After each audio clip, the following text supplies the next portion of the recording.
Par son essence même, la protection de l'enfance est faite pour protéger les enfants. Les protéger notamment de la violence qu'ils peuvent subir et parfois faire subir aux autres. Les enfants, pris en charge au titre de la protection de l'enfance, que ce soit via une mesure de milieu ouverte ou d'accueil en hébergement, sont par définition des enfants en danger ou qui encourent un risque de danger. Le 10 juillet 1989, les parlementaires ont voté à l'unanimité une loi relative à la prévention des mauvais traitements à l'égard des mineurs et de la protection de l'enfance. Cette loi a donné le jour au service national d'accueil téléphonique pour l'enfance en danger, que l'on appelle le 119. En 2021, c'est 39 867 sollicitations traitées, dont 22 224 informations préoccupantes transmises au CRIP des départements et 17 643 réponses d'aide immédiate. Ces situations familiales, c'est nous, les services de protection de l'enfance, qui les accompagnons.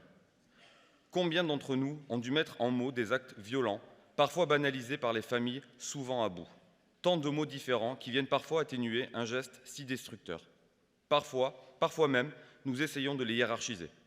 Allons, une baffe, c'est quand même pire qu'une fessée. Le visage est touché, c'est plus humiliant.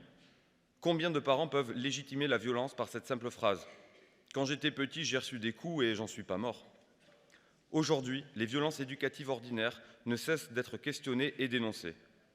D'ailleurs, en 2019, il est inscrit dans l'article 1 de la loi du 10 juillet relative à l'interdiction des violences éducatives ordinaires, l'autorité parentale s'exerce sans violence physique ou psychologique. Pour le CNAEMO, aucune forme de violence ne doit être tue, quand bien même elle ne tue pas. Il en va bien évidemment de même en ce qui concerne les violences sexuelles. La Commission indépendante sur l'inceste et les violences sexuelles faites aux enfants, la CIVIS, a estimé dans ses conclusions intermédiaires en 2022 qu'environ 160 000 enfants sont victimes de violences sexuelles chaque année. Karl Zero, dans son film 1 sur 5, dénonce qu'un enfant sur 5 est victime de violences sexuelles. Le CNAEMO s'engage pour un repérage précoce de ces violences. Selon la Haute Autorité de la Santé, plus de 80% des mauvais traitements et des violences sont infligés au sein des familles.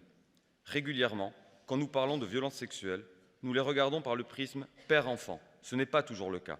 Les violences ne sont pas toujours initiées par le ou les parents. Par exemple, concernant les violences sexuelles, c'est aussi les autres membres de la fratrie qui peuvent être concernés. Face à des chiffres en permanence plus importants, il est surprenant que nous n'en croisions pas plus dans nos parcours professionnels. Il faut pour cela parfaire des critères d'évaluation qui permettraient à tous les professionnels agissant auprès des mineurs de déceler les violences, notamment sexuelles. Par cette deuxième journée, le CNAEMO souhaite mettre en évidence des outils, des expériences qui nous aideront à pouvoir mieux repérer les violences et agir face à elles dans le but de toujours mieux protéger les enfants que nous accompagnons.